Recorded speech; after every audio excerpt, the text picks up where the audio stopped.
Let's start by talking about Monday Night Football here on this show. The Ravens win the Har Bowl, as John Harbaugh has, I think, every single time that he has matched up against Jim. They win by a score of 30-23. You know what? I'll just open up the conversation for you because I think there's a lot of different things that I sort of want to hit in this game. But what is the area of this game that really stood out for you that sort of made the difference here, that you were either most disappointed with, most impressed by? What did you think of Monday Night Football there? I think two things really stand out from the Chargers, who I felt going into the game, I thought they would win this game. I did too. I agree. It's one of those ones where defensively the staff will come away and think, we liked our plan, we thought it was executed well, and we just didn't actually wind up making the plays we should have made, right? That what we did structurally, I think they got to what they wanted to get to. It just didn't quite work. And then offensively, I was more disappointed in just the Chargers' general approach to the game. I thought they did things in the first half that worked really well. They kind of pressed on weaknesses the Ravens have shown all season defensively. And then for some reason, the second half, Greg Roman just got away from stuff that has been on film all year that the Ravens struggle with, that was working for them in the first half. Then just for some reason, he pulls the ripcord and changes his approach then. And I just found that quite peculiar. So I think there'd be pretty big disappointment in what they did offensively in the second half. And then defensively, they got to what they wanted to get to in terms of trying to shut down, particularly Derrick Henry in the run game. They just weren't able to finish and execute on the plays. So let's dig into the offensive side of the football first for the Chargers before we'll get to defense. And I don't want to talk about the Ravens here a little bit. You mentioned that it felt like Greg Roman was doing things in the first half versus what he was doing in the second half for you that was working in the first half, and then they just kind of got away from it.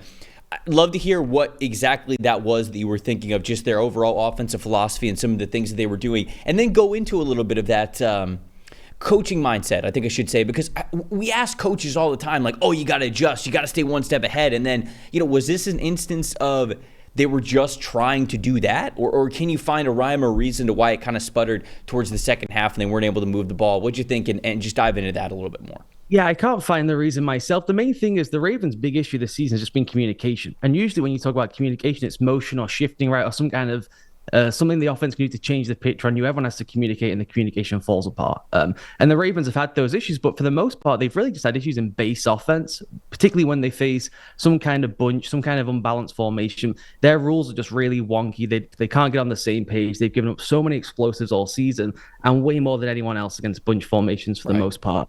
And the Chargers had a bunch of success with that in the first half, particularly when they got to 3-by-1 bunch alignments or nub formations, which can put you into different kind of rules. And a nub formation is essentially where you have 2 or 3 receivers to one side of the formation. On the other side of the formation, you have a tight end or someone attached to the line of scrimmage. So there's no one outside of the left tackle, outside of an attached player, right? So that's kind of a vacant part out there, and then you spread the field the other side of the field. They averaged 8 yards per play from nub formations in the first half. 8 yards per play against the Ravens defense. And playing in a nub really limits what you can do defensively. There's certain rules you kind of have to stick to, and it limits particularly what you can do in kind of the pressure package world if they're trying to throw the ball or pass the ball.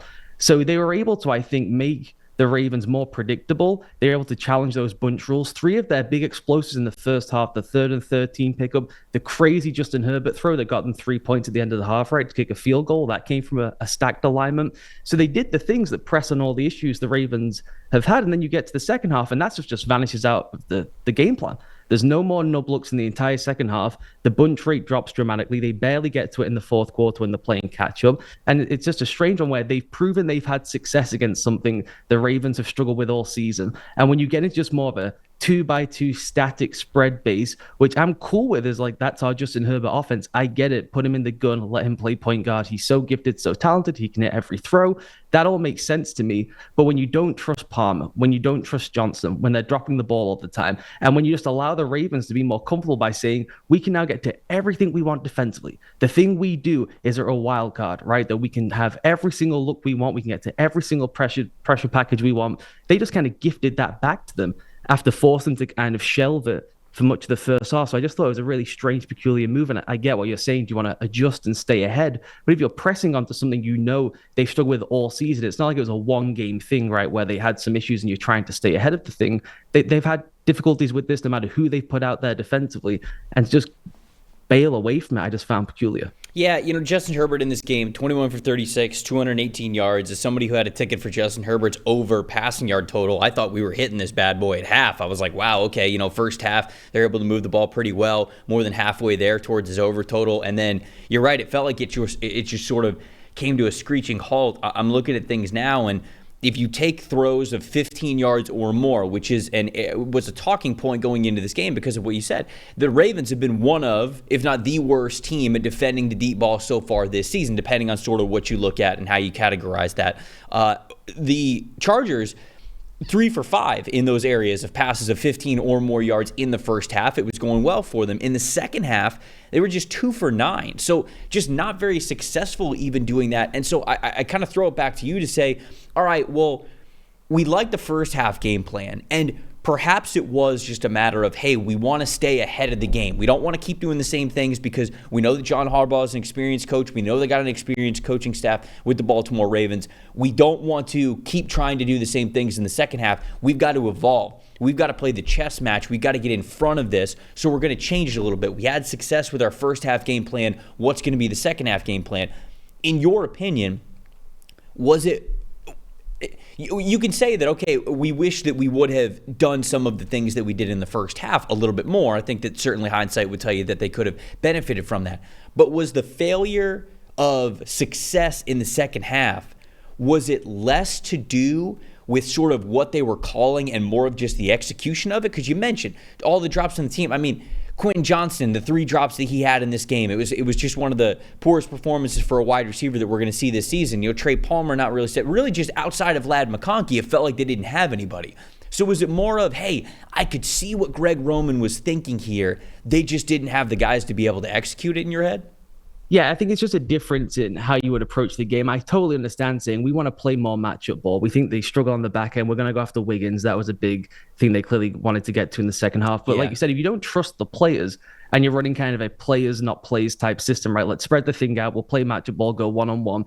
I think that's tricky to do if you don't have confidence the guy's going to come down with the ball. I'd rather be in a play design type situation, right, where you can still target a player because you want to get after him and it not be one-on-one balls, right? You can do it through play design. You can say, okay, we understand they struggle with communication in the back end. Let's force them to communicate mid-route. Let's get more option stuff into the attack. Let's get more deep breaking options into the attack. And maybe things spring wide open. The thing with Johnson that's been interesting this season, for all his struggles, where he's had success is mostly kind of freelancing. He's got a really good feel with Justin Herbert when he takes off and where he should break and what he can do in the scramble drill. And there are ways you can kind of build that into the plan to maximize your own players and attack weaknesses. So I just felt like they made it almost too rudimentary of, okay, we think they've got a weakness on the backside. Let's play one-on-one and we'll just pick who we want to target on a drive-by-drive basis. And that, again, it makes logical sense. It's not exactly a terrible plan. If it had worked, I would have been probably praising it. But it just feels like they left an awful lot on the mat based on the fact that we've seen them have success within the first half, and it's been a constant issue for the Ravens all season. Like I said, it's not as though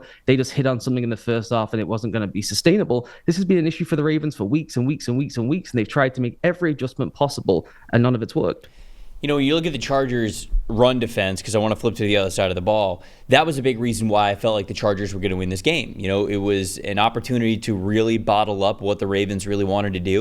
And very clearly, it was to the Ravens' advantage still in this game. The Chargers, they're top 10 in run defense grade as a team going into this performance. They were top 10 in EPA per rush allowed going into this performance. We know that they've got one of the best defenses in the NFL when it comes to points per game allowed. So just they're good defensively overall. They don't play a lot of single coverage. They work together on the back end. And so it felt like it was a matchup that could have played in their favor on that side of the ball. And instead, it's Derrick Henry, 140 rushing yards.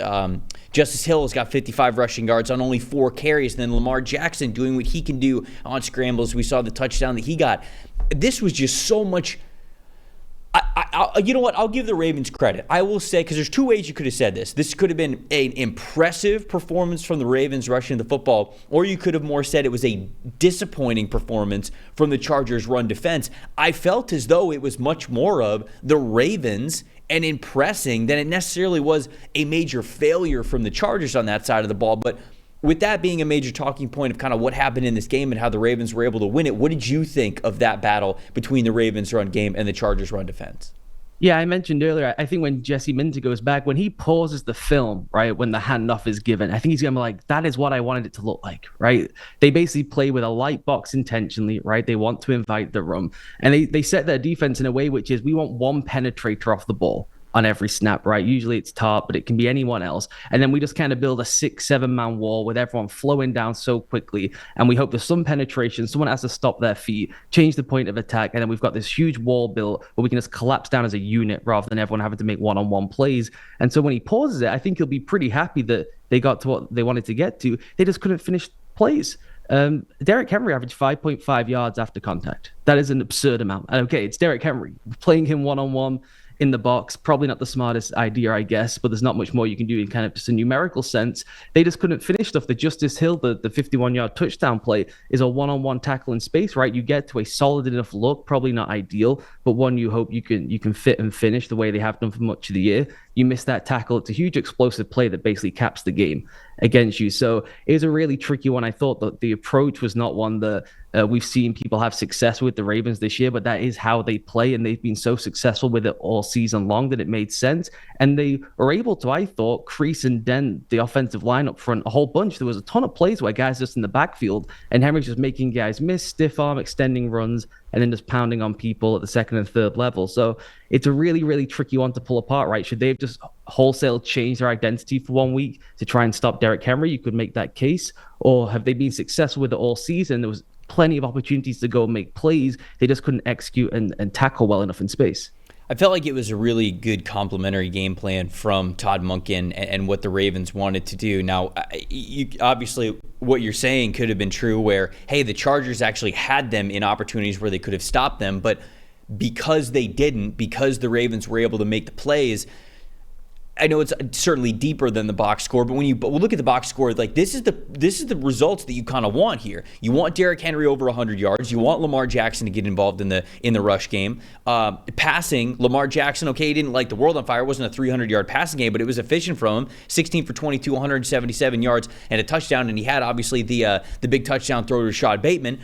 You get Rashad Bateman involved a little bit. He had 43 yards in that 40-yard touchdown. You got Mark Andrews involved, specifically when it came to the end zone and the red zone. And then Zay Flowers, 62 receiving yards. I feel like that mark of like 50 to 60 receiving yards for Zay Flowers is really important for the Ravens' success. Because, again, not that this is I hate saying that like, oh, you know, like if Zay Flowers gets more than 60 yards receiving, that means they're going to win the game. No, it's not necessarily. But if Zay Flowers can get more than 60 yards receiving, that to me at least shows that, okay, your most dynamic passing weapon is getting involved in the game plan and having enough success to where you could think it could complement what they do on the ground well enough to where they're going to score something close to 30 or more points in a game. It is a key factor to me because if it doesn't come from Zay Flowers, I don't really know where else it comes from. And those games where Zay ends with, 30, 40 yards receiving, a lot of those games I look at and be like, okay, well, that's a major chunk of their offense that wasn't working correctly. So even if you just look at the common statistics in this one,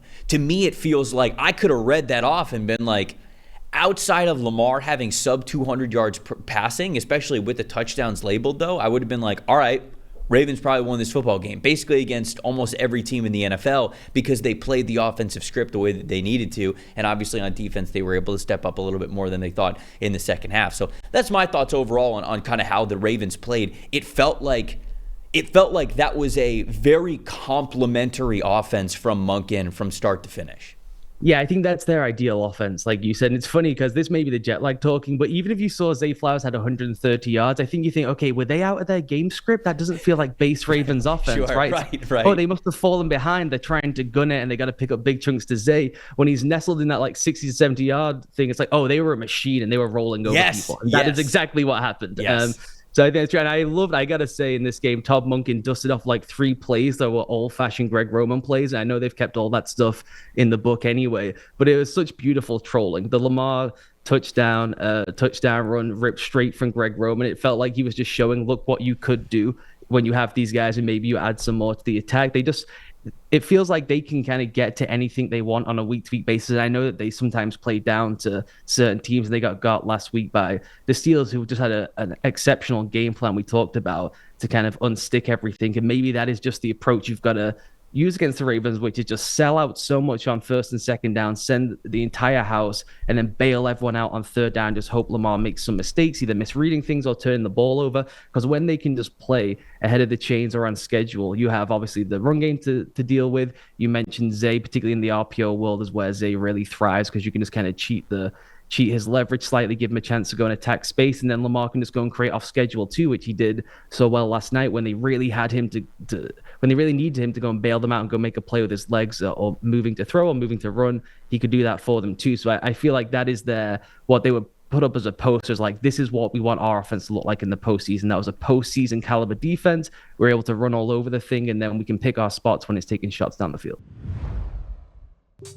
Thanks for watching, everybody. Make sure you like and subscribe the video. And if you don't have a PFF Plus subscription, you can get one to see all the premium stats that we talked about here on the show, plus the expert betting and fantasy advice over at subscribe.pff.com. The description is also right below. So if you are not a PFF Plus subscriber, you can become one today.